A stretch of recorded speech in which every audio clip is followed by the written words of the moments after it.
Oftentimes we have private think time before we share our visual models in math, Matthew. Chris Opitz is a master teacher at Bowman Elementary School in Anchorage, Alaska. He views math as a social activity and believes taking time to impart the skills required for cooperative learning can lead to calmer classrooms and more rigorous studies. Why is private think time important before we have our discussions? Sadie, what are you thinking? This fifth grade math class was recorded during the first month of the school year. At the beginning of the year, we established a set of working agreements. But I provide 4 categories. I provided speaking, listening, thinking, and behavior. And that's really social emotional learning. Then we did an exercise where the kids thought about and kind of imagined a great classroom, like the best place where they could possibly be learning. And what would that look like in each of those categories? And so we took all of those ideas and we developed what's called our working agreement. And then kids look at that consistently and set goals from that, and then they rate themselves. Today I did a great job, and they provide an explanation and evidence of their rating in terms of those goals. Also, we do a lot of discussion, and that's another area. Kids did the same thing. They worked together and thought of what a great discussion is. It wasn't kids raising their hands, it was kids bouncing ideas off each other. I personally believe when kids have some say in making those rules and those routines and those working agreements, they're going to own them more. So I'm going to give you your first model. We're probably going to go around and do a fishbowl where we stand around the outside and we're going to watch and really think about what a good discussion looks like. How we talk and how we listen, how we ask questions, all of those good things that you guys do very, very well. So here's your first model. Please honor the private think time. Want me to read it with you? Mike has $8. Kelly has twice as much as Mike. Do you know what that word twice as much means?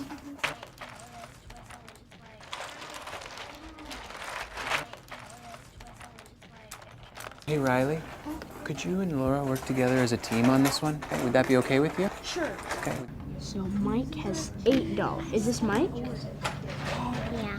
Okay, so In any classroom, anywhere you go, you're going to have an incredibly broad range of kids, socially, academically, all across the spectrum. And so how does a single person, as a teacher, as a manager, teach 20 to 30 kids in a single classroom when that ability range is so wide? I personally believe that the social skills and, more importantly, students building social skills to help them work together, to talk about math, to explain their thinking, to offer help when another student is struggling, and just as importantly for a child to be able to accept help. That's a really difficult part of that equation. All of those skills are part of the social arena that we're working in, and without them, I don't know how you could teach a classroom with such a broad range of abilities. how do you want to make this model? Kids' ideas matter. Yeah, thank you for sharing your idea.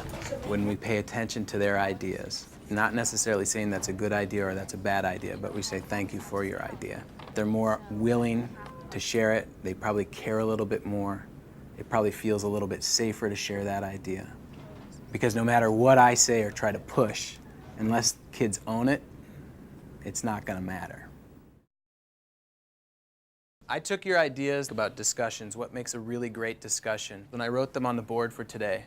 And so when we go to Fishbowl, we're going to choose a team like we do. We're going to go around and we're going to make these observations. And your job as an audience is to listen very closely to see if every voice is heard at that table. I want you to listen for thoughtful questions and look for this evidence. You ready? Okay. Remember, give them space. Give them space. And if you're in front, what can you do to let everybody see? Audience, our voices are off. We're just going to look for evidence of a really great discussion, and then we're going to talk about that afterwards. I began using the fishbowl, having kids really closely observe other kids in discussion, identifying particular types of language, ways to ask questions, how to use manners when disagreeing, how to choose, as simply as how to choose who speaks first. I'll start.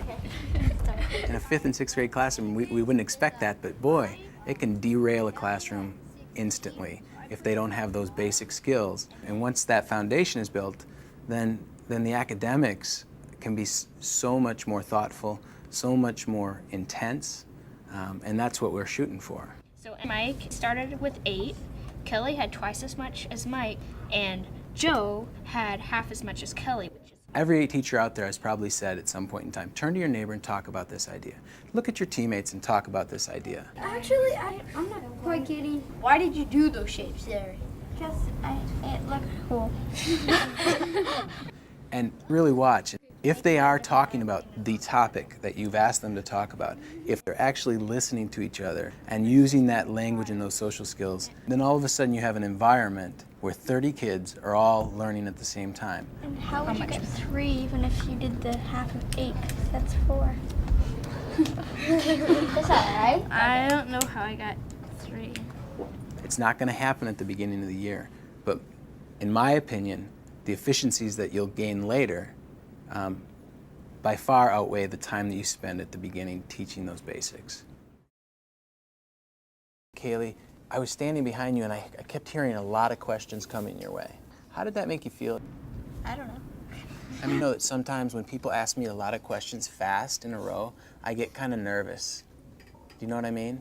And my thoughts, I kind of lose my own thinking. Does that happen to anybody else when somebody says, hey Riley, what's the answer to stuff?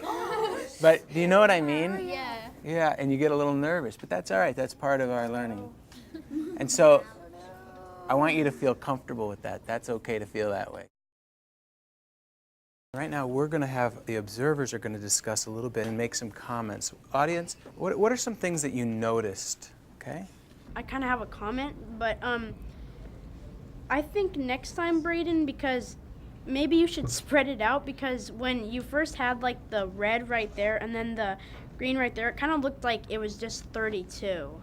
Well, I was thinking of it from like a side view, so if you're like down low, but I mean, if still, I mean, you can kind of somewhat see from my angle. Say we provide a math problem. Many students can find the answer very quickly, but can they explain the process that was happening in their mind? Can they explain it to somebody that doesn't understand it? You take a really gifted kid, for example, and you have them try to explain a multiplication problem, a very basic one. They know the answer like that. And try to have them explain it to somebody that it doesn't come so quickly to. It's an amazing activity to watch, to see them think through the process. Oh, well, I know that 3 times 4 is 3 groups of 4 or 4 groups of 3, and here's how I see it, and here's what it looks like visually, and that's how I get to this answer. It's an entirely different skill to be in tune with your own thinking. And so in order to do that in the classroom, those social skills need to be in place. Okay, for closing today, you're going to go to your math journals and you're going to write. By spending some time developing these routines and helping kids learn social and emotional skills where they can manage themselves and their interactions with others, the classroom will be a better place to be, and the academics will also have the opportunity to be more rigorous and thoughtful. And I've seen it work in my classroom, and I believe it can work in other classrooms. For more information on what works in public education, go to edutopia.org.